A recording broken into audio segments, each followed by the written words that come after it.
नमस्कार, आप देख रहे हैं वाराणसी लाइव और मैं हूं आपके साथ दिशा बिष्ट। वाराणसी लाइव में हम आपके लिए लेकर आए हैं महादेव की नगरी वाराणसी की विरासत को समेटे हर खबर, बनारस की वो खबरें जो बनी सुर्खियां। इस बुलेटिन में हम कोरोना संकट के बीच राजनीति से लेकर सामाजिक सरोकार से जुड़ी हर खबर से आपको कराएंगे रूबरू।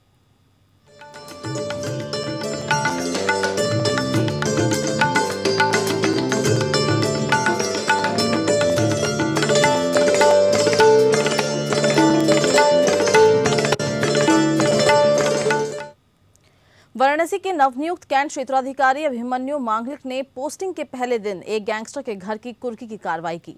ये कुर्की शिवपुर थाना क्षेत्र के अजौर पट्टी गांव में की गई। कैंट सीओ अभिमन्यु मांगलिक ने बताया कि लोहता निवासी कृष्ण कुमार पर कैंट और शिवपुर थाने में मुकदमे दर्ज हैं। आरोपी पर गैंगस्टर एक्ट की धारा लगी हुई है। आरोपी कृष्ण कुमार सिगरा के अन्नपूर्णा नगर में आसम इंफ्रा प्रोजेक्ट लिमिटेड का प्रबंधक निदेशक भी था, जो करोड़ों रुपए के घोटाले का आरोपी है। जिलाधिकारी वाराणसी के आदेश अनुसार आरोपित के कुल 6 करोड़ 52 लाख रुपए की 5 संपत्ति कुर्क करनी है। ये थाना शिवपुर जो है, उनके जो हमारे थाना प्रभारी हैं, उस थाने में ये 14 एक गैंगस्टर एक्ट में जो कुर्की की जा रही है वही आप देख रहे हैं। ये टोटल 5 संपत्ति होनी है, जिनकी टोटल वैल्यू 6 करोड़ 52 लाख है। इस प्रॉपर्टी की वैल्यू अकेली 19,22,000 रुपये है। उन पे 420, 468, 467 और इसके अलावा SC/ST एक्ट में भी कार्रवाई की गई थी। अभी उनके पास 4 मुकदमे दर्ज हैं, 3 कैंट में, 1 शिवपुर में, और उसके बाद गैंगस्टर एक्ट में उनका मुकदमा दर्ज हुआ। उसी 14/1 में इसमें कुर्की की जा रही है। और देश में बढ़ते महिला हिंसा और रेप जैसे मामलों को लेकर वाराणसी के छात्रों ने मोर्चा खोल दिया है। वाराणसी के यूथ टाइम फाउंडेशन के बैनर तले छात्रों ने शहर में जागरूकता अभियान चलाया और इस दौरान छात्रों ने सरकार से मांग की कि बलात्कार जैसे गंभीर मामलों में जल्द सुनवाई हो और मर्सी पिटीशन को हटाया जाए। छात्रों की माने तो बलात्कार मामले में जल्द सुनवाई न होने से ऐसी घटना को करने वालों में डर नहीं है। आरोप साबित होने के बावजूद मर्सी पिटीशन के जरिए बलात्कारियों को बचाने की कोशिश की जाती है और यही वजह है कि सभी नागरिकों को जागरूक कर मर्सी पिटीशन को हटाने की मांग की जा रही है। आपको बता दें कि ये छात्र शहर के तमाम हिस्सों में जाकर लोगों को महिला हिंसा और बलात्कार के खिलाफ जागरूक करते हैं।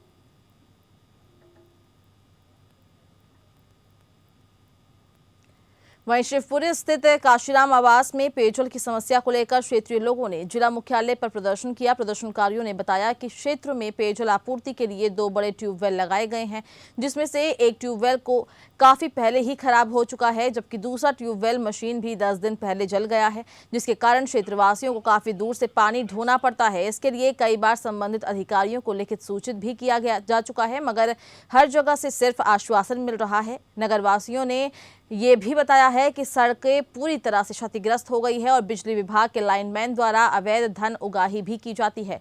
सभी ने ये मांग की है कि हमारी समस्याएं जल्द से जल्द निवारण करी जाए। पहले तो हम लोग गए DM के यहाँ, वहाँ ज्ञापन दिया, वहाँ से हम लोगों को आश्वासन मिला। फिर जो है कि एक जगह और किस मजिस्ट्रेट के यहाँ गए थे, वहाँ से भी हम लोगों को लिख करके आश्वासन सिर्फ दिया गया। समस्या हम लोगों की एक नहीं है, समस्या का भंडार है। कितना समस्या आप लोगों को बता दें। ये हमारे लोगों की समस्या परेशानी पिछले 10 साल से ये चली आ रही है। 10 साल से पिछले चली आ रही है समस्या। हमारे समस्या को हर जगह हम बोलते हैं, कोई हमारे समस्या को सुनता नहीं है।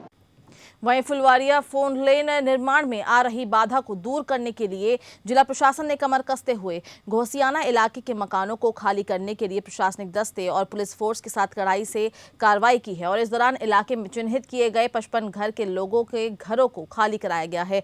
SDM सदर प्रमोद कुमार पांडे के नेतृत्व में भारी संख्या में पहुंचे प्रशासनिक अधिकारियों ने लोगों के घर तत्काल खाली करने को कहा।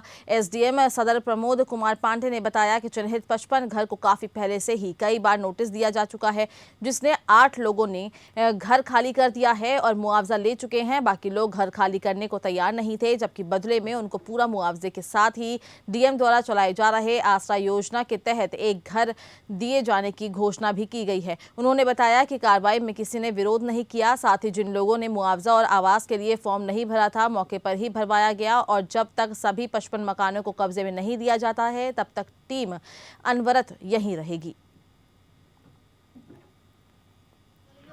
यहाँ पे रेलवे ओवरब्रिज पिछले 2 सालों से प्रस्तावित था, और कुछ ये डिफेंस की लैंड है जिसमें 55 घर प्रभावित थे और वो आरओबी के अलाइनमेंट में आ रहे थे। तो काफ़ी निवेदन हम लोग समय से कर रहे थे इन लोगों से। कुछ समझदार व्यक्तियों ने 8-10 मकान पहले भी खाली कर दिए थे और कुछ लोग हाई कोर्ट में रेट याचिका में गए थे। रेट याचिका इनकी खारिज हो गई है क्योंकि डिफेंस की लैंड है तो एक तरीके का ये एनक्रोचमेंट माना जाएगा। तो उसी के क्रम में आज हम पूरा अभियान चलाया गया है कि आप लोग अपना मकान खाली कर दें। कोरोना वायरस के बढ़ते संक्रमण के चलते लॉकडाउन में ठेला पटरी व्यवसायियों को काफी दिक्कतों का सामना करना पड़ा है, जिसके चलते ठेला पटरी व्यवसायियों को अपने परिवार को पालने में भी काफी दिक्कतें हुई है। तो वहीं प्रधानमंत्री स्वनिधि योजना के अंतर्गत इन ठेला पटरी व्यवसायियों को एक बड़ा लाभ देने की कोशिश सरकार कर रही है।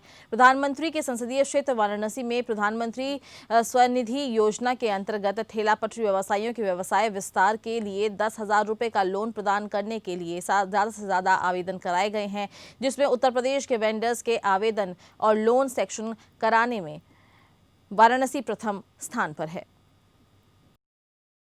और भारतीय वायुसेना का सबसे खास और ताकतवर फाइटर जेट माने जाने वाला राफेल अब काशी की बेटी उड़ाएगी और दुश्मन के दांत खट्टे करेगी। दरअसल वाराणसी की शिवांगी सिंह, जो अब तक MiG-21 उड़ा चुकी है, अब वो राफेल की 17 गोल्डन एरो स्क्वाड्रन टीम में शामिल हो गई है। अंबाला एयरफोर्स स्टेशन में संबंधित महिला पायलट को इसकी ट्रेनिंग भी दी जा रही है और इस खबर के बाद वाराणसी में शिवांगी के घर में खुशियों की बहार आ गई है। सभी कहते हैं शिवांगी ने जो ठाना वो कर दिखाया। शिवांगी फिलहाल अभी MiG-21 लड़ाकू विमान को उड़ा रही है और इसी अनुभव के बाद अब राफेल की कमान देने की तैयारी भी की जा रही है। राफेल विमान उड़ाने के प्रशिक्षण के बाद ये महिला पायलट भी राफेल की 17 गोल्डन एरो स्क्वाड्रन का हिस्सा बन रही है।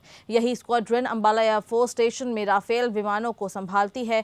प्रबल इच्छा शक्ति और कुछ कर गुजरने की चाहत ही इंसान को सफलता की ऊंचाइयों पर ले जाती है। ऐसा ही कुछ कर दिखाया है वाराणसी की शिवांगी ने, जो भारतीय वायुसेना में सबसे अत्याधुनिक विमान राफेल को उड़ाएगी। और ऐसा करते हुए वाराणसी की इस बिटिया ने न सिर्फ अपने माँ बाप का सीना चौड़ा किया है, बल्कि बेटियां बेटों से कम नहीं हैं, ये कर दिखाया है। ऐसे में शिवांगी की माँ, उसके पिता और उसके भाई उसके संघर्षों की कहानी बयां करते हैं, जो कहते हैं जो बेटी ने ठाना वो कर दिखाया। शिवांगी सिंह के माता पिता और उनके भाई से बात की हमारे संवाददाता ने। क्योंकि मेहनत तो करनी पड़, मेहनत के बिना नहीं पहुंचे वहाँ पे।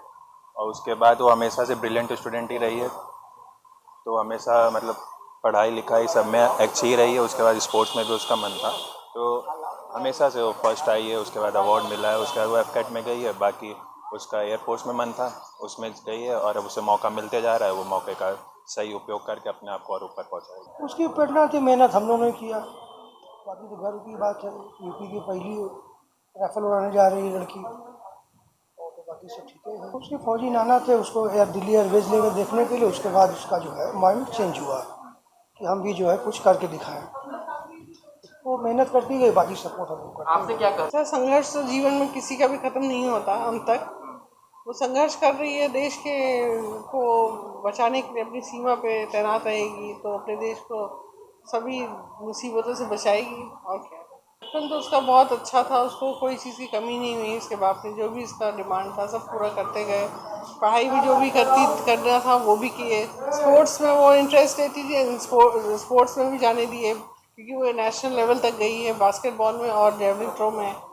तो उसके बाद जो है कॉलेज में भी उसका परसेंटेज अच्छा था, 10th में भी 90% के ऊपर स्कोर की थी। पढ़ने में काफ़ी अच्छी थी, साथ में स्पोर्ट्स में अच्छी थी। फिर एनसीसी में गई, वहाँ भी उसके जो कर्नल थे सीओ सब बहुत तारीफ़ करते थे कि इसकी तरह लड़की कोई ड्रिल नहीं कर सकता, ये लड़कों से बढ़ के है। और इस बुलेटिन में बस इतना ही। खबरें लगातार जारी है।